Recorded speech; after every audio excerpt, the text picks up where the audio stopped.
চাটমোহরে অগ্নিকাণ্ডে কৃষকের স্বপ্ন ছাই, ৫টি ঘরসহ গবাদি পশু ভস্মীভূত। চাটমোহর প্রতিনিধি।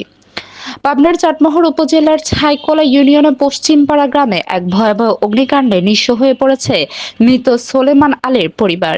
সোমবার রাত ১টার দিকে ওই কৃষকের বাড়িতে আগুনের সূত্রপাত হয়। স্থানীয় সূত্রে জানা গেছে, মুহূর্তের মধ্যে আগুনের লেলিহান শিখা চারিদিকে ছড়িয়ে পড়ে ৫টি ঘর ভস্মীভূত করে দেয়।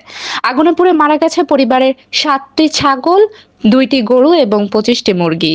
এছাড়া ঘরে মজুত করা বিপুল পরিমাণ রসুন সহ মূল্যবান কৃষিপণ্য ও আসবাবপত্র সম্পূর্ণ পুড়ে ছাই হয়ে গেছে। স্থানীয়রা দ্রুত আগুন নেভানোর চেষ্টা করলেও ততক্ষণে সোলেমানের পরিবার সবকিছু হারিয়ে পথে বসার উপক্রম হয়েছে। সব হারিয়ে খোলা আকাশের নিচে দাঁড়িয়ে থাকা পরিবারের সদস্যদের কান্নায় এলাকার আকাশ বাতাস ভারী হয়ে উঠেছে।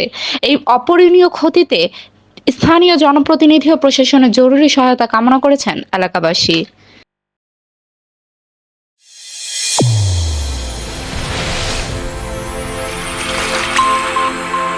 চ্যানেল A1 হৃদয়ের স্পন্দন।